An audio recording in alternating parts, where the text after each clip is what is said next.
fighting criminals as a journalist and spending over a decade in advertising, Richa S Mukherjee started her journey of writing books with a book of poetry, a penchant for prose.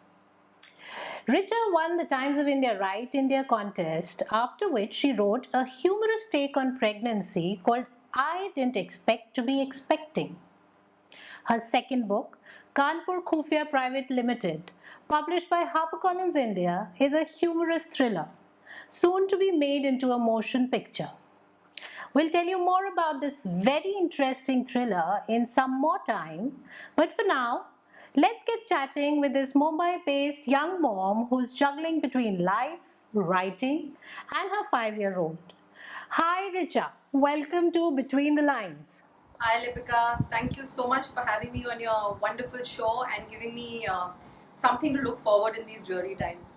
Richa, 3 different books in 3 different genres. Which genre would you say is the right fit for you and why? Lipika, I think writers are very sensitive creatures and very porous in a sense. So our environment, our situation in life really impacts what we write and how we write it. So I think this is how my journey started. It wasn't no different for me because I always used to write unfortunate sounding poetry even as a child. But when I did write the 50 poems for pension for prose, I was at a point in my life which was very tumultuous. I was in my maternity break, and I really needed an outlet. So I think a lot of that upheaval channelized itself on paper, and that's where the poems came out. Similarly, when I wrote I Didn't Expect to Be Expecting, which is a humorous take on pregnancy. Again, I wrote this during my maternity break. Clearly, it was a very productive phase for me because I started writing a lot then. So I had so much fodder around me, and there was a circus unfolding around me, and there was too much stimulus to actually not utilize that. And writers are opportunistic as well. You know this as well. So I used that environment to my advantage, and I wrote it.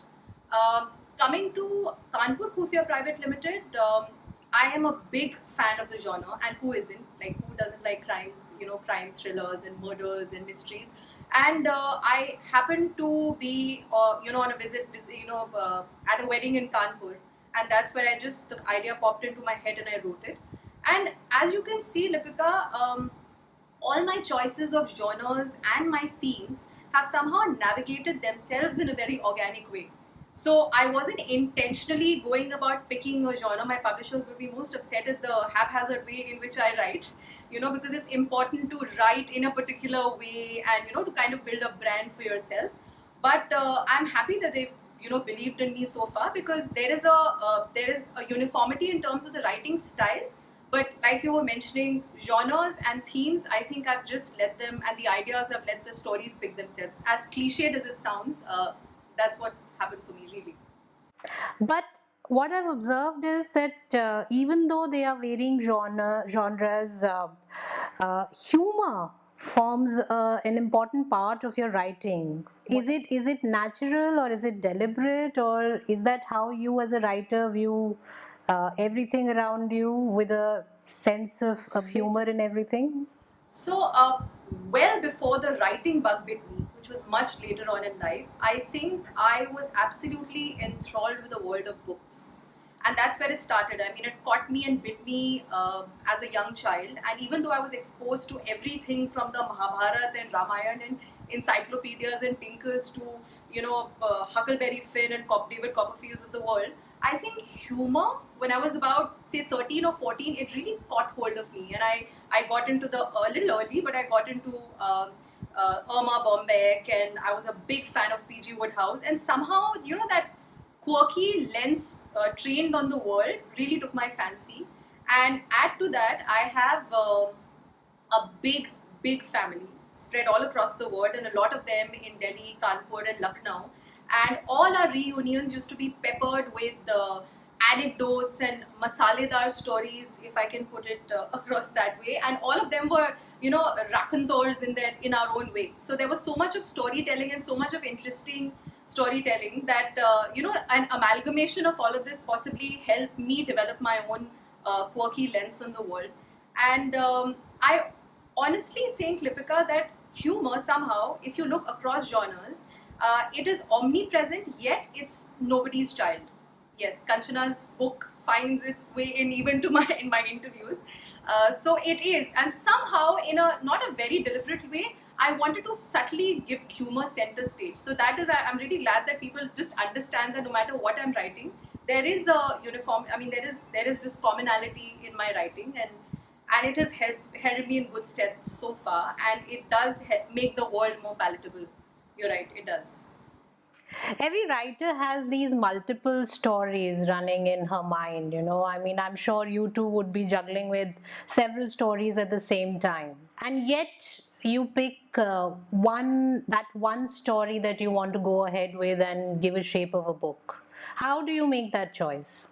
So a writer's mind is, I mean, I always think that there's multiple personalities happening within us at the same time. So while my mind is capable of, possessing a reservoir of ideas that can change the world, there is also another part which is full of, it's like a dump yard for the worst ideas and the stinkiest ones.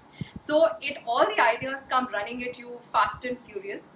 What I have, and unfortunately at the most inopportune times, when I can't write it down, and as a result of which, and I'm really old school in that way, so I need to scribble down, and I have about 15 diaries. My husband wants to throw them away and asking me, it's not possible for you to need so many, but I really do.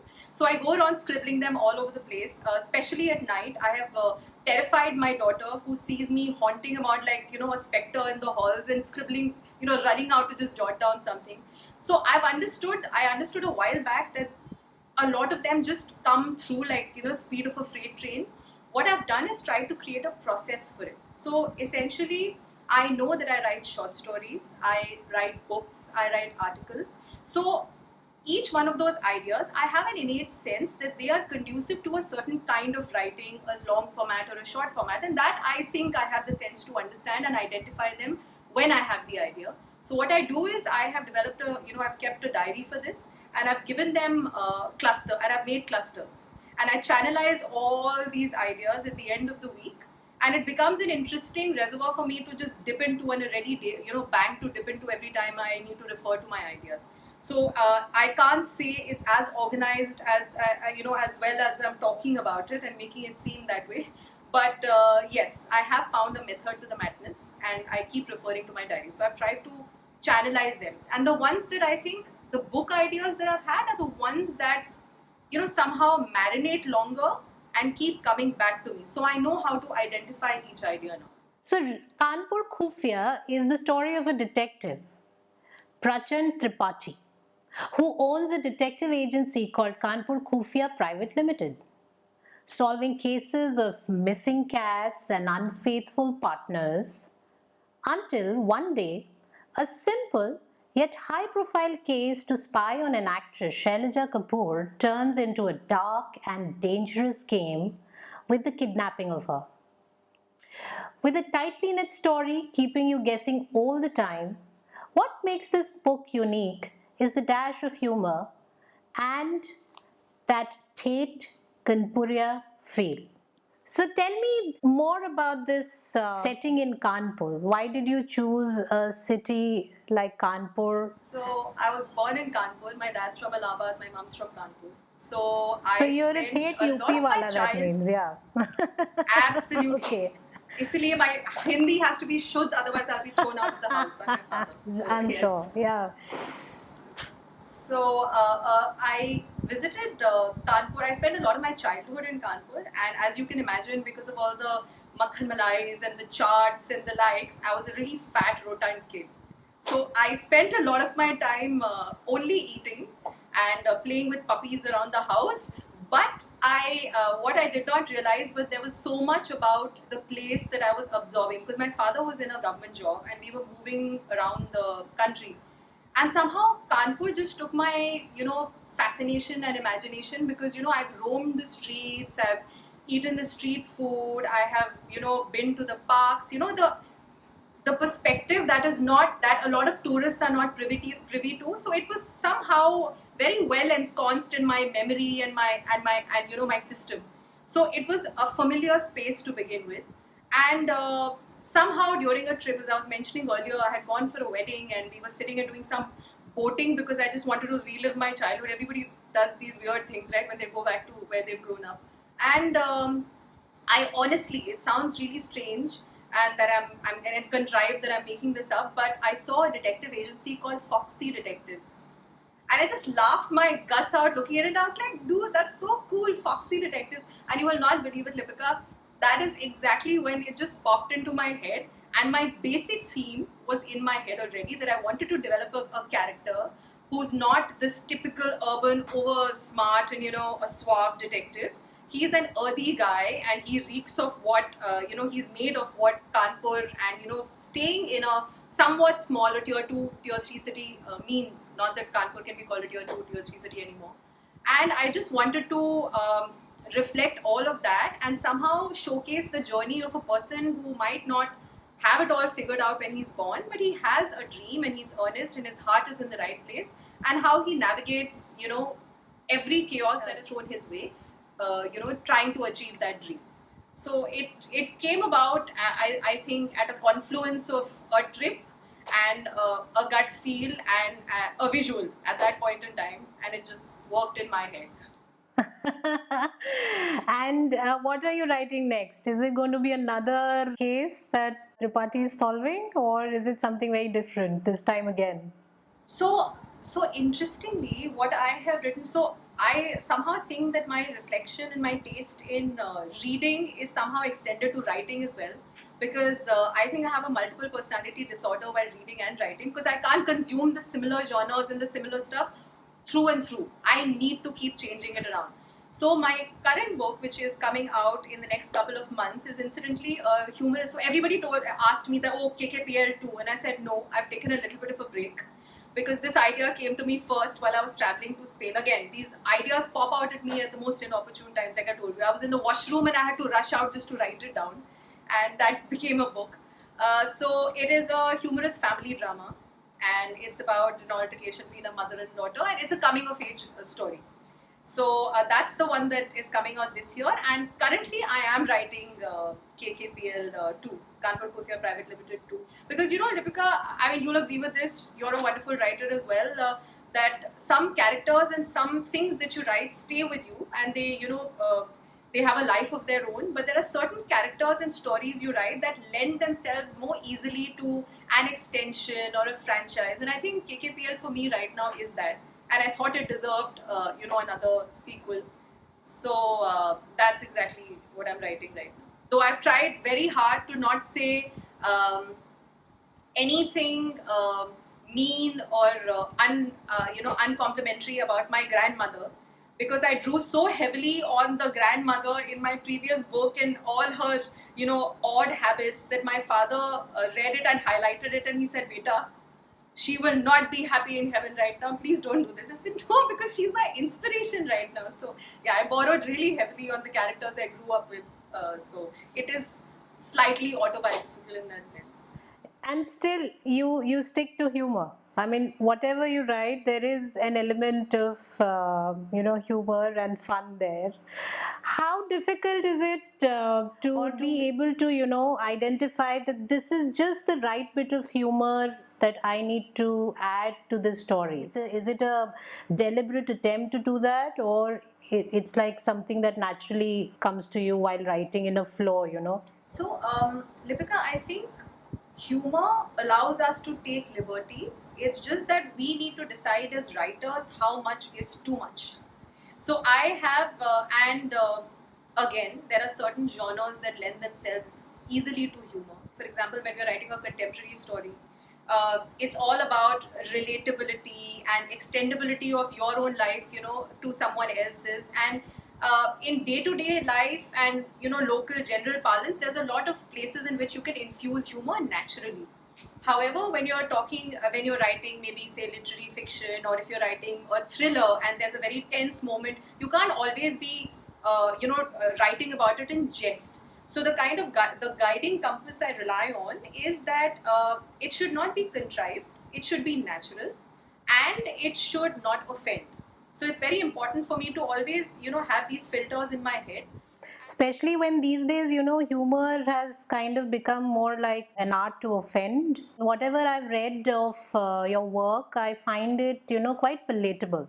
We live in such cynical times, Lipika, that I think that it's not just this that is that that offense being offensive with your humor in itself becomes a hurdle. It's I think we live in such cynical times that everything which is not intended to offend will somehow or the other, so I mean, it was a pleasant surprise for me that it was just pleasant for me to read that somebody had just posted a picture the other day where there was a murder.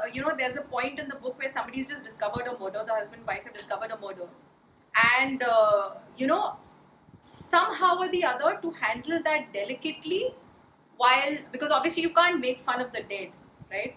So I think there is, over a period of time, while initially I was really really apprehensive, over a period of time, because I've been writing in this way for a while, I think I've developed a sense and a compass, and I think that happens with practice. So, at that point, what would you advise to the young budding writers who are onto their first book? How should they pick their genre? How can they tell a story well? When I start talking about the writing process, very often, people start talking about genres and what they should write. I honestly take two steps back, and without trying to sound very obviously philosophical, I want to genuinely talk about courage. There's a lovely thing that I heard Elizabeth Gilbert. She's a lovely author. I was listening to one of her, episodes on her podcast the other day, and she talked about this wonderful, enviable quality of children who are so superbly courageous that, and they don't wonder about how much what the world it wants to say behind their back, or how many times they have to restart after failing at something, or who's saying what about the monstrous drawings that they're making, right? So it's that kind of courage with which we have to approach the starting point of writing, because you know this well, that whether you write 10 books or 2 books, you hate every word you write, and you second guess and you critique yourself all the time. So fear and critiquing yourself is very important at a later stage to edit and prune your work. But if it grasps at you earlier on in the process, you won't even start writing. So I think the first step is just leaving your audiences, who you're publishing for, who you're going to write to, because a lot of guides that I read are always talking about write to your audience. No, I think that makes the process so encumbered with fear. You need to write in a courageous state of mind, in a fearless state of mind. So first, stop being scared is the first step. When it comes to genre, it's good to understand trends and genres that are working, and it's always easier to sell your book if you're writing in the genres that are selling. But I don't think any kind of great writing or even good writing has come about from emulation. Inspiration, yes. So what you need to do is you need to experiment first. Once you have the courage, you start writing and experimenting in various formats. Write short stories, write posts, write articles, do competitions. Write enough to know what is the genre you're gravitating towards, because I read a lot of literary fiction and non-fiction. That does not mean I can write them very easily. Everyone gravitates, and if this is for the long run, you need to understand what you're good at and what you're familiar with. So you have to experiment and understand your own tonality of your writing, and then the genre will come to you. So it's a little more methodical that way, and you don't even have to do it pressurizing yourself. You read enough, you write enough, and it will come to you. But you first have to know that you really want to do it, and I think everything flows after that. So now we come to the point where we're going to ask Richa some fun facts about her life. And let's see how much of it is now influenced by her little daughter who's 5 years old. Richa, how is your writing changing with being a mom?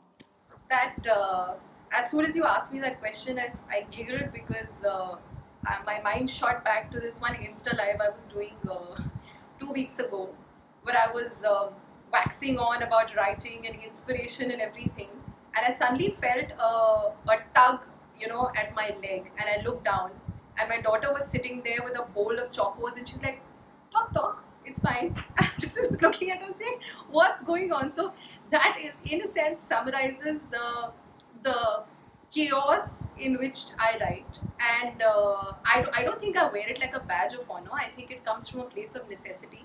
Because if you ask me, that does affect the quality of the output.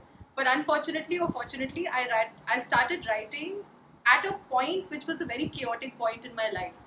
So I think as a matter of necessity, I developed a method where I can write through anything, through boiling infants to, diapers to screaming women. But So chaos kind of improves your productivity, I feel. I mean, that's what I get out of this conversation. well, I hope the productivity remains, but this chaos changes a little bit because what I try and do when the world was normal, I use the typical trope of writers, and very stereotypically, I used to go and sit in a cafe, and I used to take 2 days to just do that for about say 3-4 hours.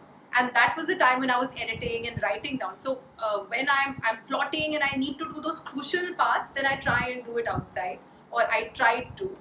As you know, the productivity for some of us has reached an all-time low, while for some others, especially a lot of friends on social media and who tend to be who are actually authors, I mean, I have no idea how they're churning out what they're churning out, the speed at which they're churning out. Because right now, I really don't know what's happening, and if I can even manage a paragraph. And that's another thing I've told myself just about a month ago, because before that, I was just hyperventilating, saying I had a timeline, look where it's going, and this is chaos.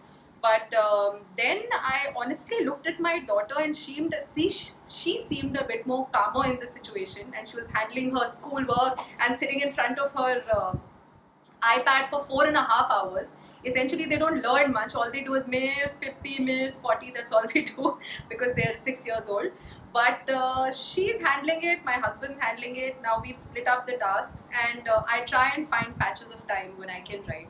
So it is chaotic, and there are times when I can't even hear myself, let alone channelize it on paper.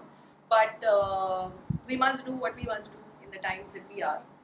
Your grandmother has found a way into your books through a character. Who's the next closest one who's going to find a way into characters that you build? Husband? Oh, husband! Oh my lord, the husband's done and dusted. So, unfortunately, for him, the first book, which was an urban couple, autobiographical, has to be, because obviously I drew upon advertising. So even if I wanted to confuse people that no, this has nothing to do with my life, like an idiot, I chose advertising as their profession, which is my ex-profession. And then there's a boy meets girl situation. So of course it's him, and I was borrowing so heavily from him, and he was quite thrilled about it initially, till I wrote it, and his German boss, picked up the book, and there was a lot of scenes which I don't want to talk about on camera. And he came up to Anirban, and he said, Ban, I know too much about you, which I'd rather I didn't know. So he's so scared already. He's saying that, baby, I think the first book you've utilized me like a specimen. Please don't do it anymore. So the husband is done with. I think my in-laws were very curious in the first book, and I was so petrified of their reaction that I changed the characters around, because the whole Bengali community started calling me, saying that, oh, has your daughter-in-law written about you? And I said, oh my god, this is not going anywhere good. So yeah, I think I've pretty much been through everyone at home. I think I will get to writing about my sisters, because I have 3 elder sisters, and who are my biggest support in life, and but they are quick to offend. And if I have to realistically base it on them, I'll have to mix it around, so I can confuse them while writing about them. But there's such a treasure trove of stories and squabbles and love and hate and all of that in there, that I think I should write about it at some point, and I will. How else do you spend your time? When I was asked this question 3 months ago, I used to just, develop, I just sport the smile on my face and say travel. It's a passion of ours. Clearly, we're not traveling anywhere till beyond the door. So I love to read, and I think dance and music is a big outlet for my daughter as well as me. And because we are caged at home, we have also turned to Kathak and Tabla. So something that has been in my blood for a very long time. My mother was a Sangeet Visharad, and my dad plays all the instruments. I'm the only black sheep who doesn't play anything. So I thought I might as well just. But do you sing? Yeah, so I've trained. I've trained for about 5-6 years, and I think I can carry a tune. So yeah, I mean I do sing. So lovely. Why don't you sing for us then? Oh Lord. मुझे तुम नजर से गिरा तो रहे हो, मुझे तुम कभी भी भुला ना सकोगे, न जाने मुझे क्यों यकीन हो चला है, मेरे प्यार को तुम मिटा ना सकोगे, मुझे तुम नजर से. Thank you. हम बिल्कुल आपको भुलाने नहीं वाले. I'm sure you'll be writing many more books and we will have these interactions again and again every time you come out with a new book. All the best for the next one that you're writing, and thank you for joining me here today. Thank you so much, Lipika. Thank you for all the great work that you're doing and giving us space on your wonderful show. Thank you so much. That was such an awesome way of ending this episode. And you don't forget to tune into our next episode and to subscribe and like. Until the next time, keep smiling, stay safe, and happy reading. Bye bye.